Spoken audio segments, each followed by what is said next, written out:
নভেম্বরের মাঝামাঝি সময়েই শীতের আভাস শুরু হয়ে যায় চারিদিকে, এবং নভেম্বরের শেষের দিকে এসে আমরা আসলে পুরোপুরি বলা যেতে পারে ঠান্ডা একটা পরিবেশ নিয়েই আমরা আমাদের দিন শুরু করি। তো তেমনি ভাবে আমরা আমাদের বিভিন্ন কর্মক্ষেত্রে বা প্রয়োজনে ঢাকার উদ্দেশ্যে রওনা দিই।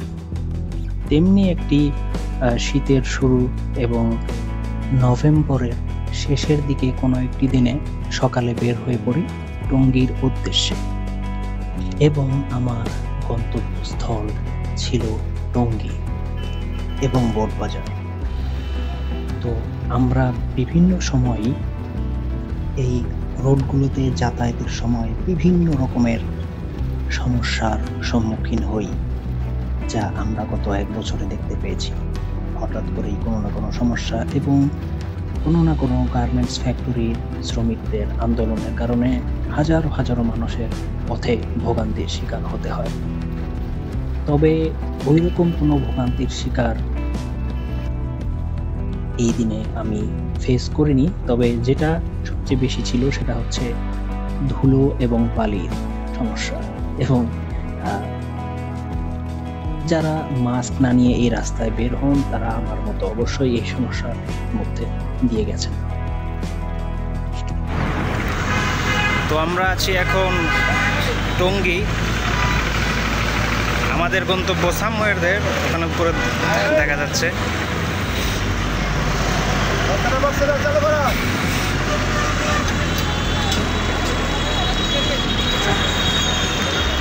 So let's go.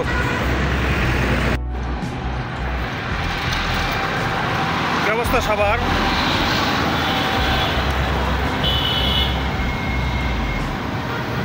সকালে টেম্পারেচার 21-22 ছিল, এখন কিছুটা বাড়ছে। সমস্যা নাই, আজকের ভাইটামিন ডি এফিসিয়েন্সি সমস্যা আর থাকবে না। কিন্তু সমস্যা যেটা হচ্ছে আপনার প্রচুর ধুলা।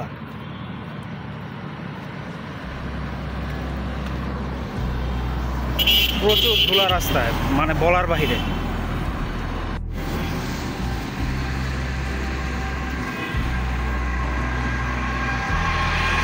This is a problem. তো এটা মানে বলা যেতে পারে আপনি যদি ঢাকায় যান, ঢাকায় আমি তো অন্য রাস্তার দিকে যাচ্ছি,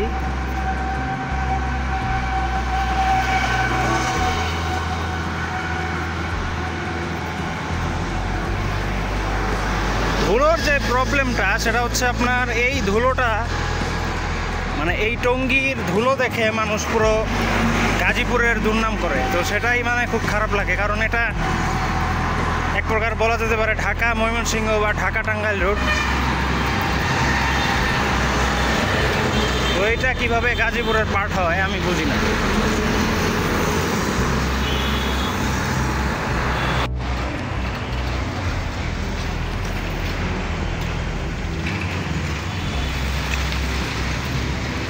এটা হচ্ছে ধুলার সর্বরাজ্য।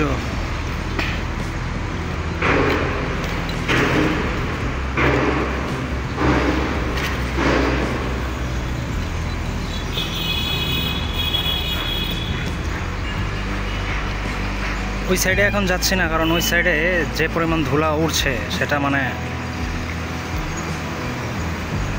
সহনশীল পর্যায়ের বাইরে।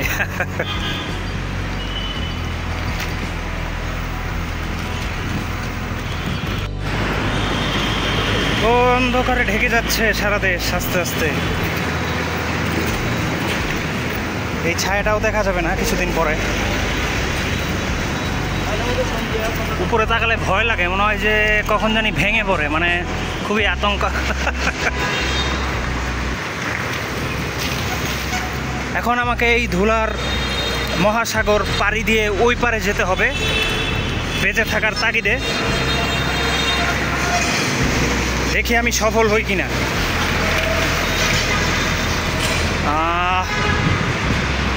ব্যাপারটা খুবই যদি এই সাইডে একটু যাই, এই সাইডে প্রায় কাজ শেষের দিকে। ওকে, লেটস গো।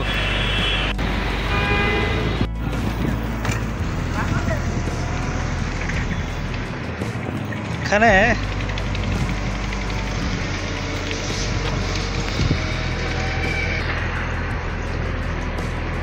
এই হচ্ছে আপনার টঙ্গী ইজতেমা ময়দান, এবং আমি এখানে ধুলার ভূমধ্যসাগর পাড়ি দিচ্ছি।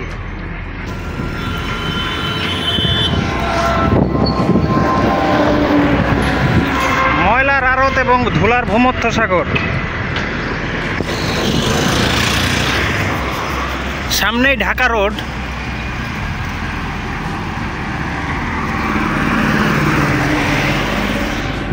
তো কথা হচ্ছে, অনেকে ওই পূর্বাঞ্চল বা গ্রাম সাইড থেকে যখন এই রোডটা পার হয়, এই রোডটা পার হয়ে ঢাকা যায় বা কোনো কারণে এই এরিয়াতে আসে, তো তখন তারা বলে যে গাজীপুর গেছিলাম রে, গাজীপুর গেছিলাম। এবং তারা বলে গাজীপুরে কি পরিমাণ ধুলা। হ্যাঁ, আসলে যে এটা যে ঢাকা রোড, ময়মনসিংহ টাঙ্গাইল রোড, এটা তারা বলে না, বলে গাজীপুর। এই মানে ময়লা ড্রেন পার হয়ে বা এক ঝলক দেখে গাজীপুরের দুর্নাম করে। আসলে ব্যাপারটা কি, মানে এক অঞ্চলের হয়ে অন্য অঞ্চলের মানুষকে গালি দিতে বা দুর্নাম করতে, হোক সেটা ভালো বা খারাপ বা যেটাই হোক না কেন, হিংসা, এটা করতে আমাদের দেশের অনেক মানে মানুষ পছন্দ করে। মানে কি যে মজা পায় এটা তারা, মানে এটা আমাদের মনে করেন যে 100 জনের মধ্যে 30-40 জনকে পেয়ে যাবেন এরকম।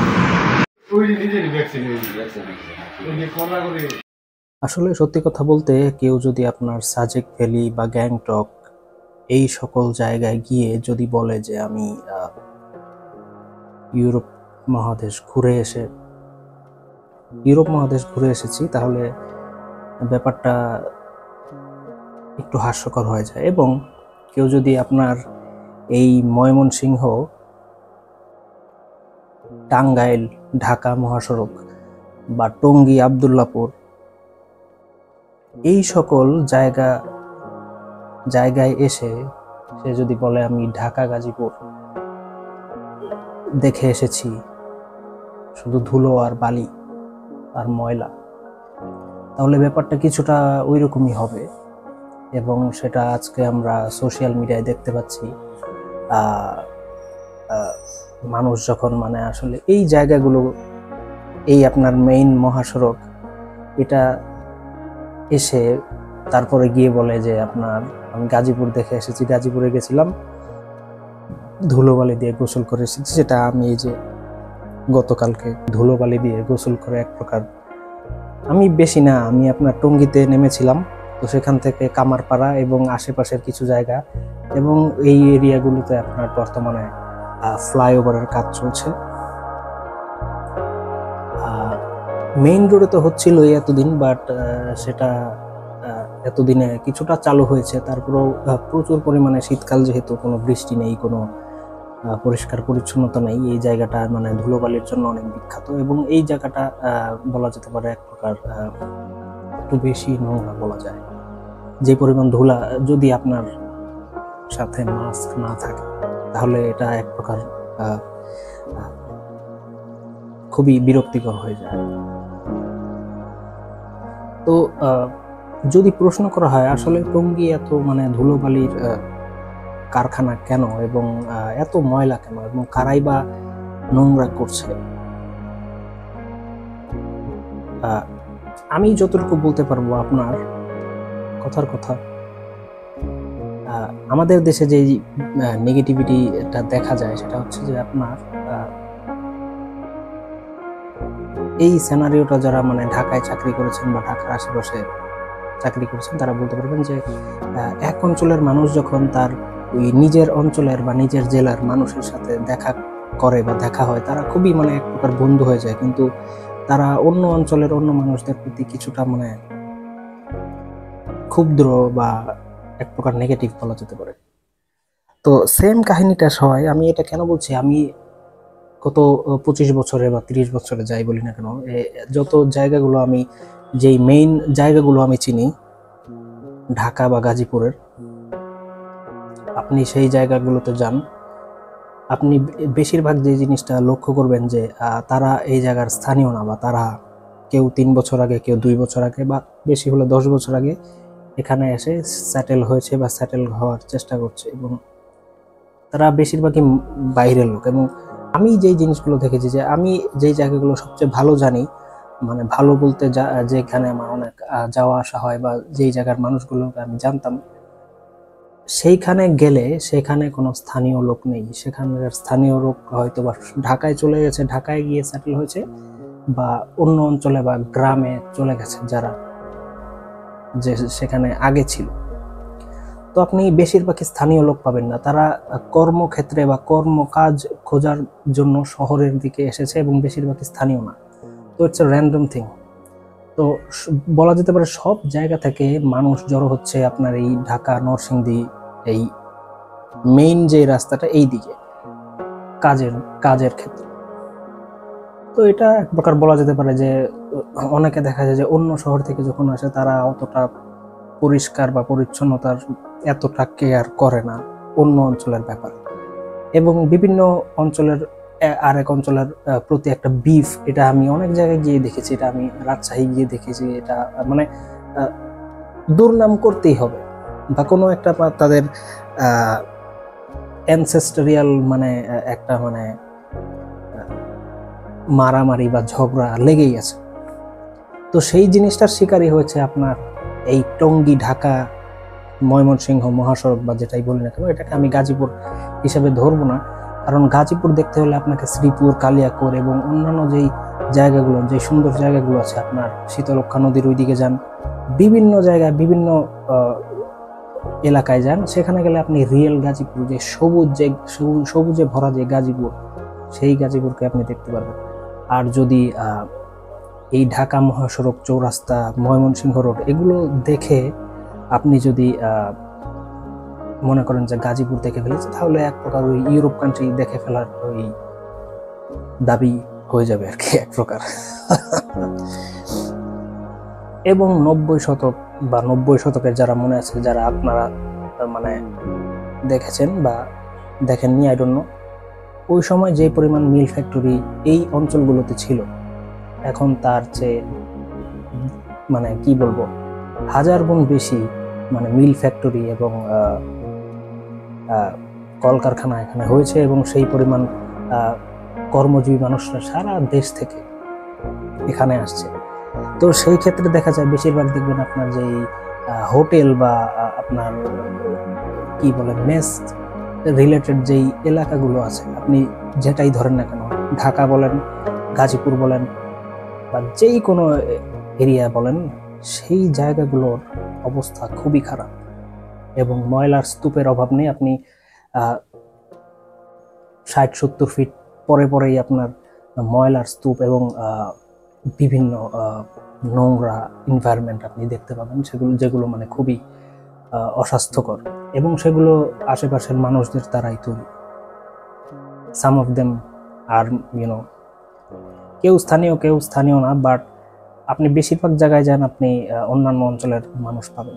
তো যাই হোক, এবং আরেকটা যে ব্যাপার, সিস্টেম যে বা ওই সিটি কর্পোরেশনের যে একটা গাফিলতি, সেটা আপনার চোখে পড়ে। কারণ বিভিন্ন জায়গায় যখন বাস স্টপ হয়, এবং সেটা মানে বিভিন্ন দুর্গন্ধ আপনার নাকে আসে, এটা মানে খুবই আনকমফোর্টেবল। যদি মাস্ক না থাকে, ধুলোবালি, ময়লার দুর্গন্ধ সবই পাবে। আর এবং বলা যেতে পারে আপনার কিছু কিছু জায়গায় এখন মানে আইন শৃঙ্খলার একটা উপস্থিতি দেখা যাচ্ছে, যেটা আগে এতটা ছিল না। এবং এই জায়গাগুলো আপনার খুবই বিপজ্জনক। যদি আপনি মানে কিছুদিন আগে আমার এক ফ্রেন্ড মানে ছিনতাইকারীদের মানে শিকার হয়েছিল। হি ওয়াজ ভেরি কেয়ারফুল, বাট তারপরও মানে তাকে একা পেয়ে অ্যাটাক করা হয়। এবং যে জিনিসটা সবচেয়ে খারাপ, আসলে আপনাকে কেউ হেল্প করতে ওইভাবে আপনার কাছে আসে না, সেটা আপনি যেখানেই হন না কেন, মানে এই ক্ষতিগ্রস্ত হন না, তো সেই ব্যাপারে আপনাকে একটু খেয়াল রাখতে হবে। এবং তো সর্বশেষ বলা যেতে পারে বিভিন্ন ক্ষেত্রে আমাদের এই জায়গাগুলোতে যা হয়, আসলে আপনি যদি গুগল আর্থে যান, গুগল আর্থে যেয়ে আপনি আপনার ওই টাইমটা চেঞ্জ করতে পারবেন, আপনি যেই লোকেশনটা দেখতে চান, এবং সেখানে যে যদি আপনি 2005, 2010 বা আরও আগে যদি আপনি যেতে পারেন, সেখানে গিয়ে আপনি মানে জিনিসটা দেখতে পারবেন যে আসলে আগে জায়গাগুলো কত সুন্দর ছিল। আপনি যেটাই বলেন না কেন, আপনি এই টঙ্গী বা বোটবাজার, এই জায়গাগুলো কিন্তু আগে সবুজে ঘেরা ছিল, কিন্তু এখন এই জায়গাগুলো দেখলে মনে হয় মানে এক প্রকার মানে গাছ, আমাদের যে গাছ যে কত বড় বন্ধু, এটা মানে বলে বোঝাতে যাবে না। আপনি শহরেই থাকেন, বা যেমন আমি বিভিন্ন ইউরোপ কান্ট্রিতে দেখি, শহর হলেও কিন্তু সেখানে পর্যাপ্ত পরিমাণে গাছ আছে, এবং গাছ থাকলে আপনার পরিবেশের যে একটা মানে এনভায়রনমেন্ট, একটা যে কমফোর্টেবল, সেটা মানে ফিল করা যায়। কিন্তু গাছ যদি না থাকে, গাছ নিধন করা হয়, যেটা হচ্ছে আমাদের সারা দেশে, সেটা মানে খুবই দুঃখজনক। এবং যেটা বলছিলাম যে গুগল আর্থে আপনি যদি মানে সাল চেঞ্জ করেন 2005, 10, বা আপনি দেখতে পারবেন কি পরিমাণ গাছ আগে ছিল এবং কি পরিমাণ গাছ এখন আছে। তো যাই হোক, আপনার মতামত আপনি কমেন্ট সেকশনে বলতে পারেন, সভ্য ভাষায় অবশ্যই। আমি যা বলেছি তা আমার এক্সপিরিয়েন্স থেকে বলেছি, আমি কখনো কোনো কিছু বানিয়ে বলি না, এবং যা সত্য তাই বলার চেষ্টা করি আপনাদের সাথে। তো আবারও কোনো না কোনো ভ্রমণে আপনাদের সাথে দেখা হবে। সে পর্যন্ত ভালো থাকবেন। আসসালামু আলাইকুম।